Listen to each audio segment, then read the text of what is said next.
Puji Tuhan, Shalom. Apa kabar? Baik, luar biasa, puji Tuhan. Kalau nggak baik, kita nggak di sini ya. Ya, selamat hari Minggu bagi kita semua, jemaat Tuhan yang hadir di tempat ini, dan jemaat Tuhan yang mengikuti ibadah melalui live streaming.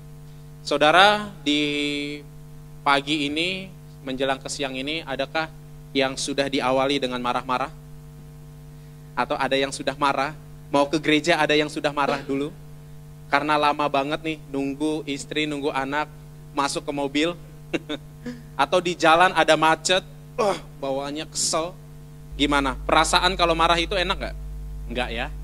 Lalu bagaimana dengan orang yang kita marahin? Kira-kira mereka senang gak? Pasti enggak senang. Yang namanya marah itu adalah hal yang gak menyenangkan. Yang namanya dimarahin juga adalah hal yang tidak menyenangkan. Biasanya kemarahan itu muncul ada karena apa? Karena kita melihat keadaan di sekitar kita nggak sesuai dengan yang kita mau, yang kita harapkan. Atau kita melihat orang di depan kita kok melakukan kesalahan yang itu-itu aja. Udah salah, cepat banget bilang minta maaf ya Pak, maaf ya Pak. Besoknya diulangin lagi. Apa nggak bikin kita marah? Pastilah marah. Marah itu biasanya terjadi karena ada sebuah kesalahan, pelanggaran, atau kebodohan dari orang yang terus-terus melakukan sebuah kesalahan. Tapi pernahkah kita berpikir atau merasa apabila Tuhan marah sama kita? Karena kita sebagai Kristen dianggap Kristen yang bodoh. Kenapa saya katakan Kristen yang bodoh? Karena kita tahu identitas kita di dalam Tuhan adalah orang yang dibenarkan. Tapi kita nggak melakukan kebenaran. Kita tahu identitas kita sebagai anak Tuhan adalah orang yang sudah dikuduskan. Tapi kita tidak mengerjakan kekudusan dalam kehidupan kita. Maka Tuhan marah sama kita. Pernah nggak terbayangkan itu? Andai kata Tuhan marah, apa yang terjadi? Banyak orang menganggap bahwa di dalam perjanjian lama, Tuhan di perjanjian lama yang dikenal itu adalah Tuhan yang kejam. Pernah dengar begitu Bapak Ibu? Karena kalau kita baca perjanjian lama, isinya Tuhan itu marah-marah terus. Gitu. Umat Tuhan, umat Israel yang katanya adalah umat yang dikasihi, kok dibuang ke Babel, terus Tuhan yang menciptakan langit dan bumi beserta isinya, kok di zaman Nuh, hanya Nuh aja yang diselamatkan. Kok kayaknya Tuhan kejam ya? Salah dikit mati, salah dikit mati, salah dikit dihukum. Sebenarnya kalau kita memahami di dalam perjanjian lama, Tuhan yang kita kenal hari ini dengan Tuhan yang ada di perjanjian lama itu bukan Tuhan yang berbeda. Itu Tuhan yang sama dan Tuhan yang tidak pernah berubah. Amin. Kalau hari ini kita kenal dia Tuhan yang baik, dia Tuhan yang penuh kasih, dia Tuhan yang penuh rahmat. Di perjanjian lama dia juga Tuhan yang sama. Tuhan yang penuh dengan kesempatan dan belas kasihan. Tetapi kenapa kita melihat Tuhan itu menjadi marah, menjadi murka, dan Tuhan itu menghukum umat yang dikasihinya? Karena umat itu bebal. Dikasih kesempatan bertobat, tapi tidak dipakai kesempatan itu. Atau mereka bertobat hanya beberapa waktu, setelahnya kembali lagi kepada kesalahan dan pelanggaran yang lama. Sehingga kita melihat Tuhan menghukum, Tuhan menghukum, Tuhan menghukum. Tidak Bapak Ibu, dia sama. Dia Tuhan yang penuh kasih.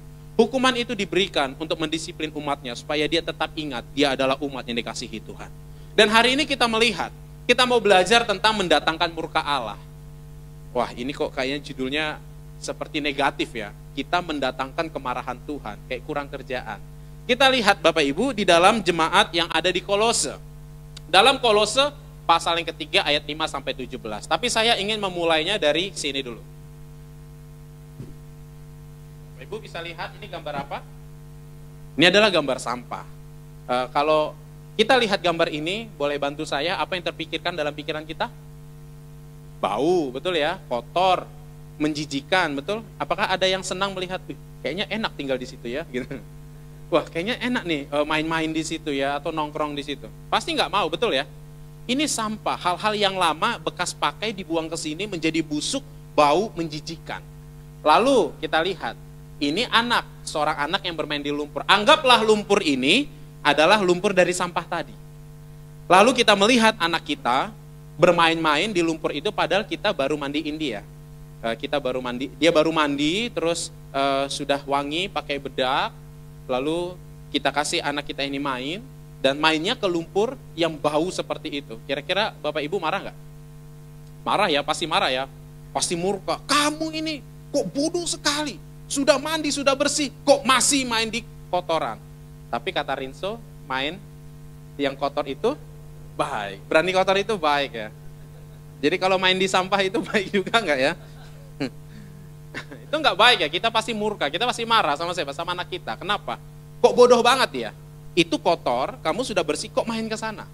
Nah Bapak Ibu, demikianlah kita lihat dalam Kolose pasal 3. Karena itu matikanlah segala dirimu, segala sesuatu yang duniawi. Semuanya itu mendatangkan murka Allah, kemarahan Tuhan atas orang-orang durhaka. Siapa orang-orang durhaka?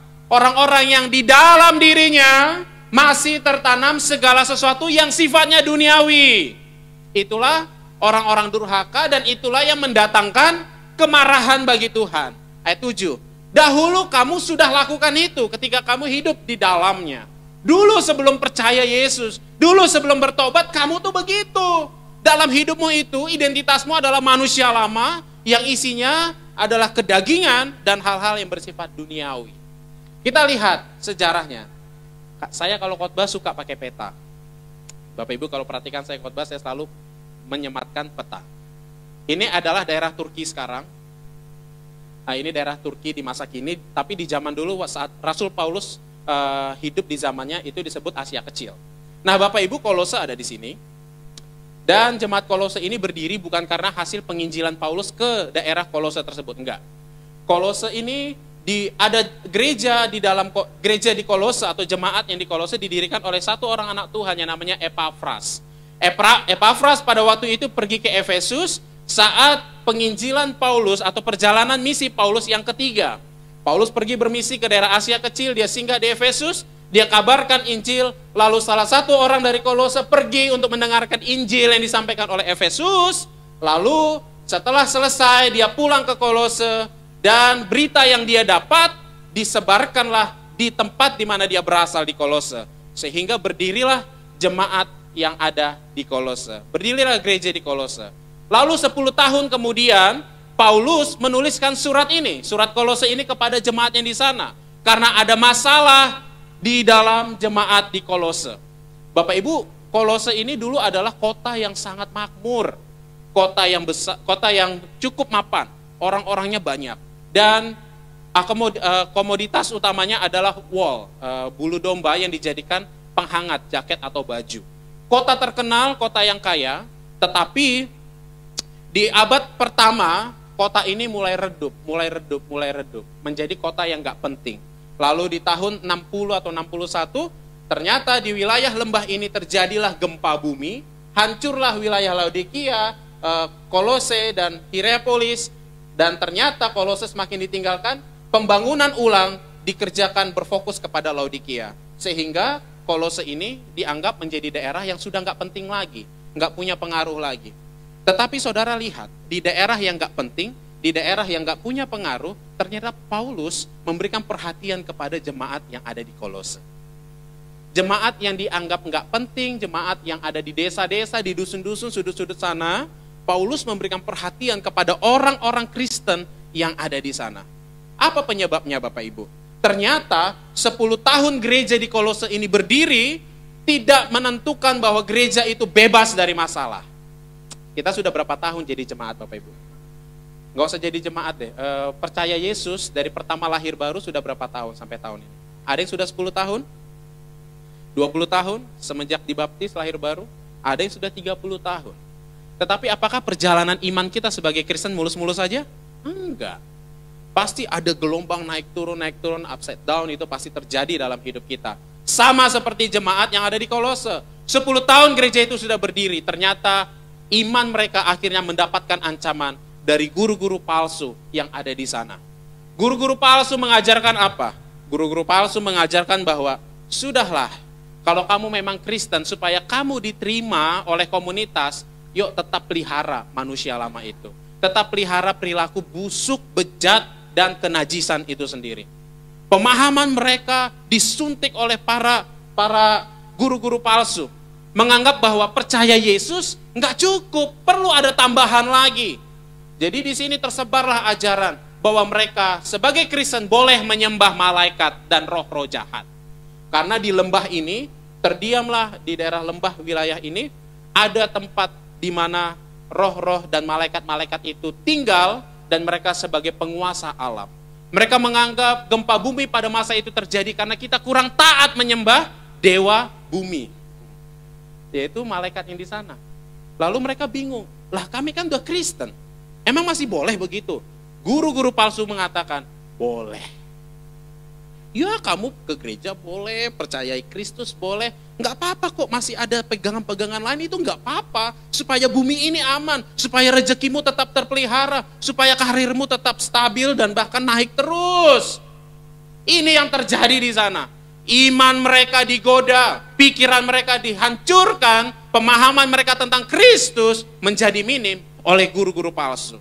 Sehingga Epafras yang ada di sini tadi pergi menjumpai Rasul Paulus di Roma yang sedang dipenjara.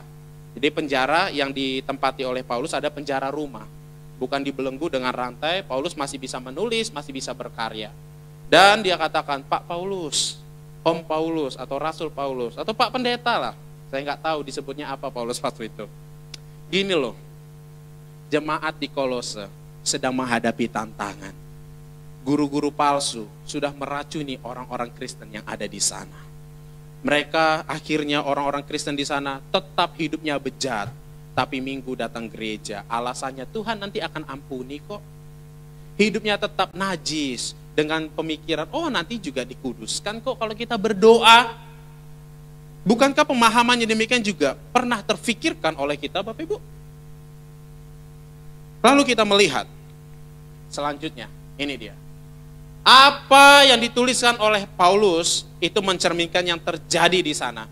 Ternyata jemaat di Kolose masih memelihara kehidupan lamanya, masih memelihara kenajisan-kenajisan dalam kehidupannya, masih memelihara hal-hal busuk yang seharusnya itu sudah ditinggalkan saat dia percaya Yesus, tapi dia masih kembali ke sana. Dan lihat, karena itu matikanlah di dalam dirimu segala sesuatu yang duniawi.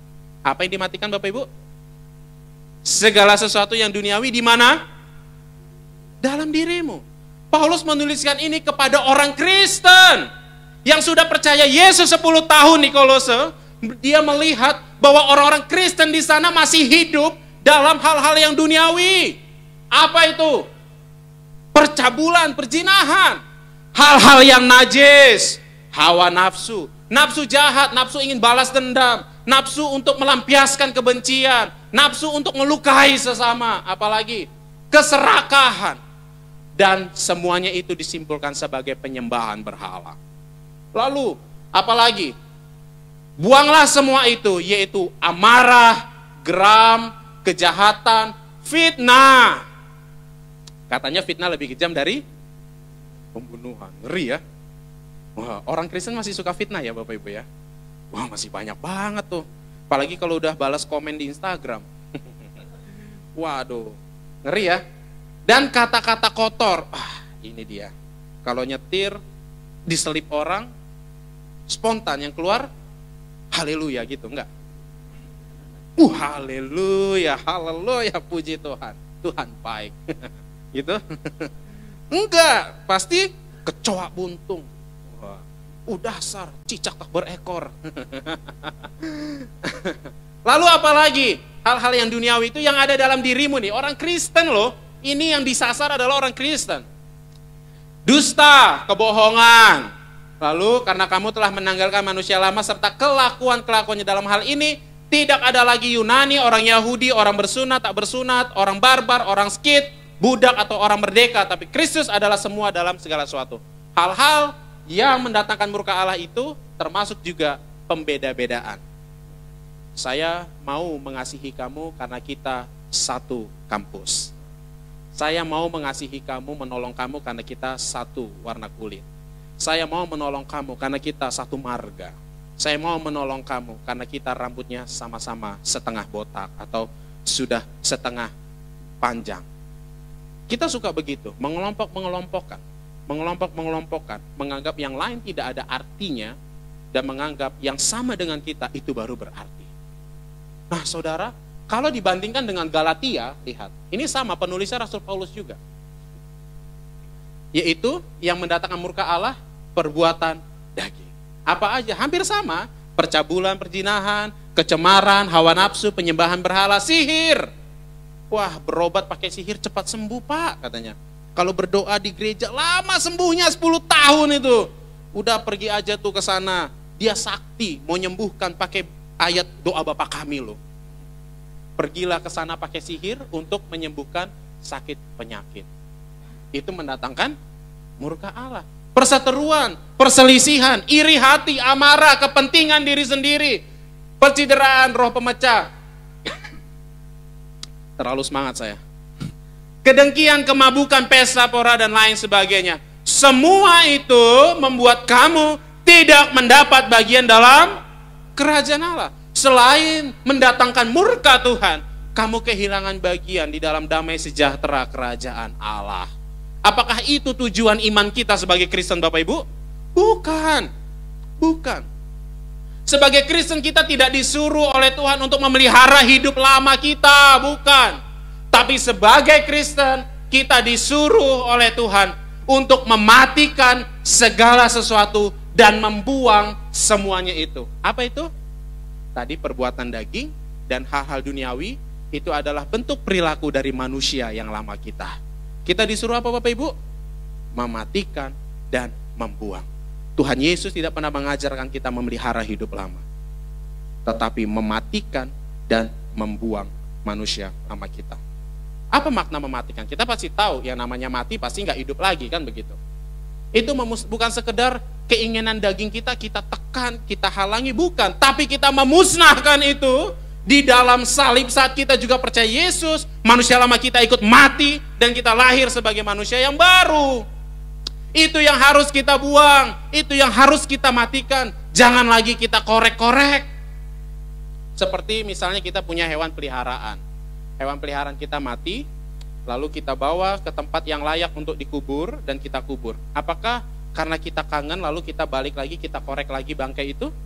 Enggak. Karena apa? Jijik, sudah bangkai, bau, menajiskan. Harusnya kita sebagai orang percaya melihat manusia lama kita itu menjijikan. Hal-hal yang najis. Aduh, jijik banget, saya harus balik lagi ke sana. Saya ini manusia baru. Karena apa? Mari kita lihat. Ketika kita percaya Yesus Kristus, identitas kita bukan lagi identitas manusia duniawi, manusia lama yang penuh kekejian, iri hati tadi, kenajisan dan lain sebagainya. Hidup kita 100% diubah.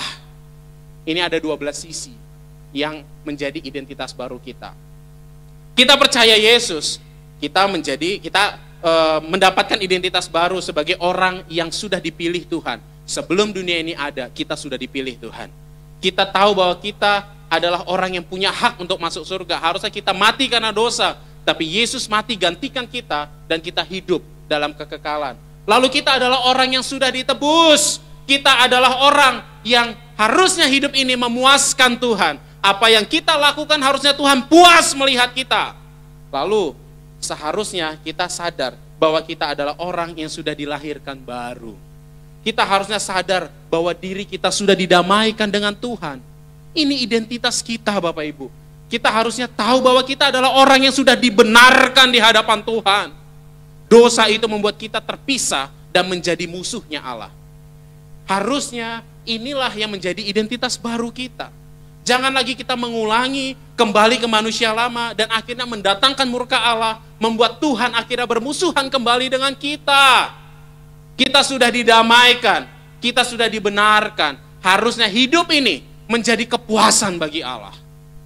Apalagi pengangkatan, kita sudah diangkat menjadi anaknya. Ini identitas baru Bapak Ibu. Kita sudah disatukan dengan Kristus, kita sudah dikuduskan. Harusnya kita memelihara kekudusan yang Tuhan sudah berikan dalam diri kita. Dan kita dimuliakan Allah. Tetapi seringkali kita masih balik-balik ke sini. Betul? Kita seringkali cinta dengan hal-hal ini. Ada seorang sahabat. Seorang sahabat ini dia sangat dekat. Sangat dekat, sangat dekat. Lalu seorang sahabatnya sakit di rumah sakit.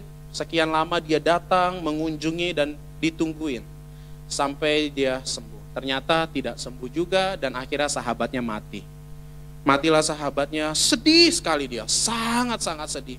Lalu dibawalah sahabatnya ini pergi ke pemakaman dan di pemakaman sebelum dikubur, dia ucapkan kata-kata terakhir, dan dia menangis senangis-nangisnya, karena ini adalah sahabat yang paling mengerti aku.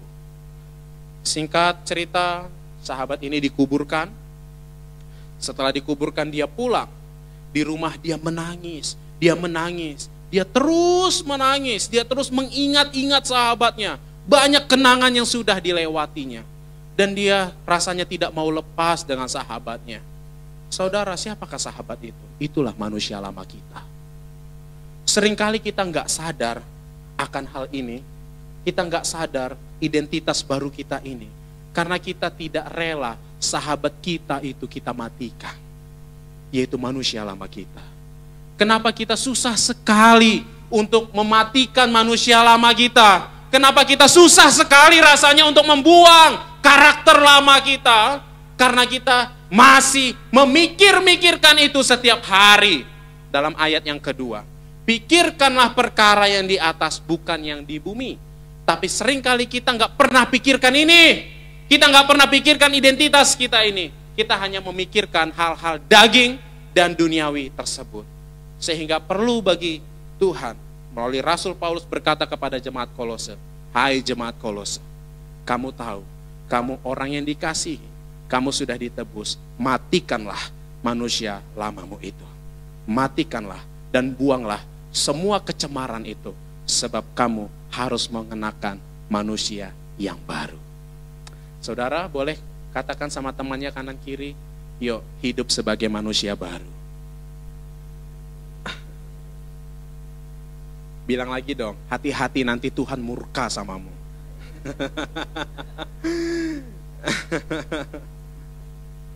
Jadi harus diapakan? Harus dimusnahkan. Jangan dikangen-kangenin. Saudara, berat memang rasanya untuk tidak kangen sama dosa, betul gak?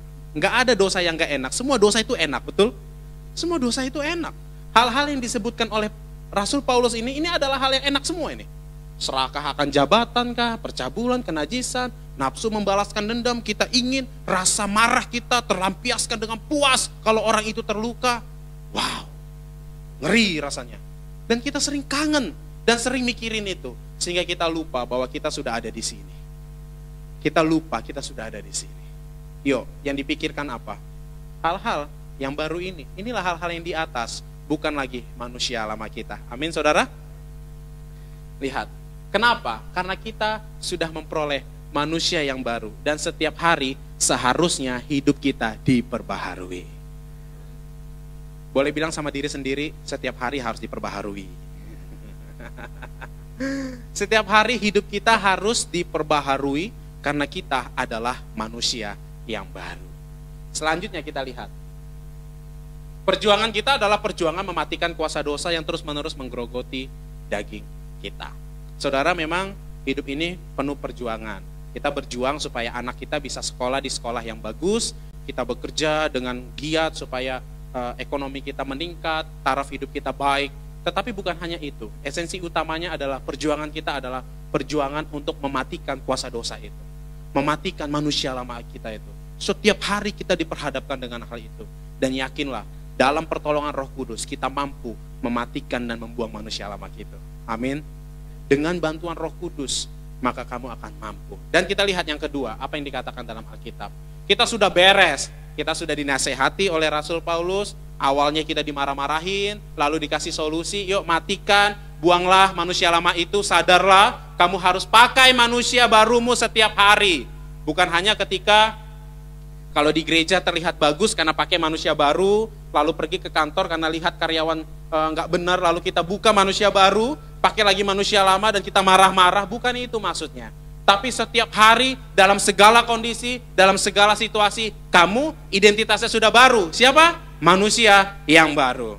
Dan lihat, manusia baru itu harusnya bagaimana?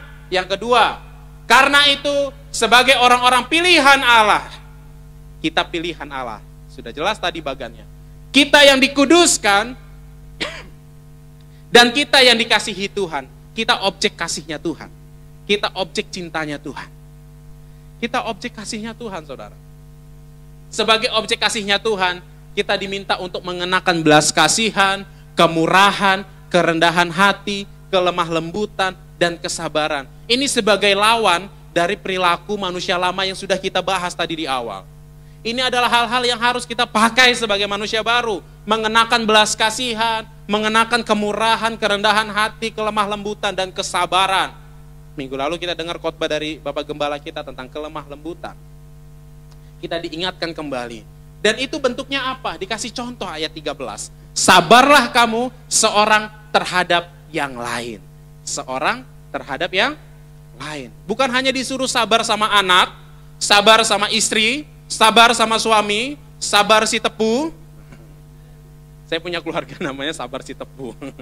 Bukan hanya sama mereka kita sabar, tapi kepada siapa? Seorang terhadap yang lain, kepada siapa aja yang kita temui. Ganti dari manusia lama, kita harus sabar. Gampang ya ngomongnya ya. Ngelakuinya susah banget ya. Susah banget sabar. Susah banget sabar. Susah banget sabar. Tapi Rasul Paulus berkata, Roh Kudus memampukan kita sebagai manusia baru untuk bisa bersabar dalam segala situasi. Selanjutnya, ampunilah seorang akan yang lain. Wah, kesabaran ini dikaitkan, disamakan dengan pengampunan akan yang lain. Ngomongnya tetap gampang, tapi ngelakuinya susah banget. Pak Pendeta itu dia udah salah 10 tahun yang lalu, kesalahannya itu masih melekat di hatiku, tergores. Andai kata dadaku dibelah dan ada jantung di sana, ada luka-luka goresan sakit hatiku sama dia. Susah mengampuninya Pak Gembala, Pak Pendeta. Saudara, firman Tuhan katakan manusia baru harus bisa mengampuni seorang dengan yang lain. Menyimpan benci, menyimpan amarah dan kesalahan orang, itu tidak akan menguntungkan hidup kita. Lanjut, sama seperti Tuhan sudah mengampuni kamu, kamu perbuatlah juga demikian. Saudara, Tuhan mengampuni kita saat kita masih berdosa. Tuhan mati bagi kita saat kita masih berdosa. Apakah kesalahan kita lebih sedikit daripada kesalahan orang lain? Enggak, di mata Tuhan dosa adalah dosa. Enggak ada dosa kecil, enggak ada dosa besar, enggak ada kesalahan kecil, enggak ada kesalahan besar. Salah ya salah, dosa ya dosa. Dan Tuhan mati bagi kita. Lalu kita masih memperhitungkan kesalahan kecil yang dibuat oleh orang lain. Firman Tuhan mengatakan, ampunilah mereka seperti Tuhan sudah mengampuni kamu. Standarnya siapa? Diri sendiri. Standarnya kita sendiri. Kita sudah diampuni, ampunilah sesama kita. Jangan anggar jago lah. Jangan sok jago lah, jangan sok kuat, jangan sok hebat, sok benar. Oh, saya dibenarkan Tuhan, tapi saya jauh lebih benar dari kamu. Dibenarkan Tuhannya, kamu dibenarkan Tuhan masih setengah sih gitu. Enggak bisa begitu. Enggak bisa begitu. Ampunilah seorang akan yang lain. Dan yang terakhir, dan di atas semuanya itu pakailah kasih sebagai pengikat. Semuanya ini bisa kita lakukan, dasarnya adalah kasih. Kasih Allah yang mengampuni kita, kasih kita juga lah harus kita pakai mengampuni sesama. Ini semua dasarnya adalah kasih. Kalau tanpa kasih, kita tidak akan bisa mengasihi. Nah saudara, dalam ayat yang ini dimaksudkan begini. Kalau memang kamu mengasihi Tuhan, kalau memang kamu mengasihi sesamamu manusia, karena dalam pasal 4 dan seterusnya, di situ diungkapkan oleh firman Tuhan tentang bagaimana kita membangun hubungan dengan sesama. Hamba dengan tuan, tuan dengan hamba, suami dengan istri, anak dengan orang tua. Itu semua bisa terrealisasi dengan baik, hubungan kita dengan sesama bisa baik, kalau kita mengenakan kasih sebagai pengikat yang menyempurnakan itu semuanya. Tapi beres dulu dari kita. Manusia lamanya dibuang, kita pakai manusia baru, kita hidup bersama Kristus, kita pakai kasih, sehingga relasi kita dengan sesama akan berjalan dengan baik. Kalau masih ada relasi hubungan kita dengan sesama itu kurang baik, itu perlu dikoreksi, bukan dia yang salah, kitanya. Apakah kita masih pakai manusia lama kita? Sehingga kita selalu pakai ukuran kebenaran itu standarnya kita. Dan kita nggak bisa mengasihi sesama, nggak bisa mengasihi istri, nggak bisa mengasihi suami, nggak bisa mengasihi anak, nggak bisa mengasihi hamba yang bekerja di rumah kita. Terakhir, lihat Bapak Ibu. Yang ketiga, sebagai orang yang sudah baru nih, firman Tuhan mengatakan, hendaklah damai sejahtera Kristus memerintah dalam hatimu. Tadi, manusia lama dibuang dan digantikan dengan Kristus yang memerintah, yang menguasai seluruh kehidupanmu. Supaya apa? Lihat. Karena itulah kamu telah dipanggil menjadi satu tubuh dan bersyukurlah. Hendaklah perkataan Kristus diam di dalam kamu. Kristus diam dalam kita, dan perkataannya selalu ada dalam perkataan kita, segala kekayaan di antara kamu, sehingga kamu dengan segala hikmat mengajar dan menegur seorang akan yang lain, dan sambil menyanyikan mazmur, puji-pujian dan nyanyian rohani, kamu mengucap syukur kepada Allah dalam hatimu. Hidupmu menjadi pujian dan persembahan yang agung di hadapan Tuhan. Itu maksudnya Bapak Ibu.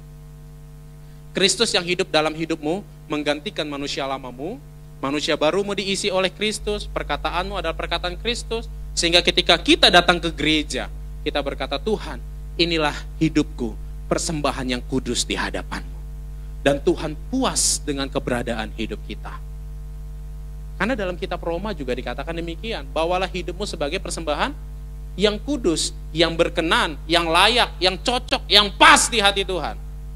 Bagaimana kita bisa jadi persembahan yang kudus, hidup ini sebagai persembahan yang kudus, kalau kita masih main-main dengan manusia lama kita.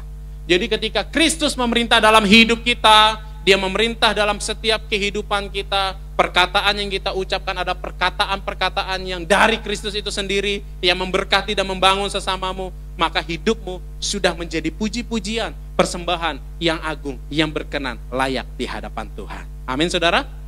Boleh bilang dengan temannya kanan kiri, hidupmu adalah persembahan buat Tuhan. Yang terakhir banget nih, ini dia, kesimpulan. Dan segala sesuatu yang kamu lakukan dengan perkataan atau dengan perbuatan, lakukanlah semuanya itu dalam nama Tuhan Yesus sambil mengucap syukur oleh Dia kepada Allah Bapa. Pertanggungjawabannya kepada Yesus Kristus itu sendiri. Saudara, sering sekali manusia itu hidup di dalam hal duniawinya seperti saya katakan tadi, masih kangen, masih berpikir. Sehingga Kristus tidak nampak kepada sesama kita. Orang tidak lagi mengenal Yesus Kristus melalui hidup kita. Padahal sebenarnya hidup kita ini adalah etalase, transparan. Yang dilihat apa? Kristus di dalamnya. Perbuatan, perkataan kita harusnya mencerminkan Kristus memerintah dan tinggal dalam hidup kita. Sehingga ayat ini menjadi penutup bagi kita, supaya kita bertanggung jawab. Apa yang kita lakukan, apa yang kita katakan, sudah sepantasnya lah Kristus yang diperkenalkan di dalam hidup kita. Sehingga orang melihat kemuliaan Allah melalui diri kita. Amin saudara? Tuhan Yesus memberkati kita sekalian. Haleluya.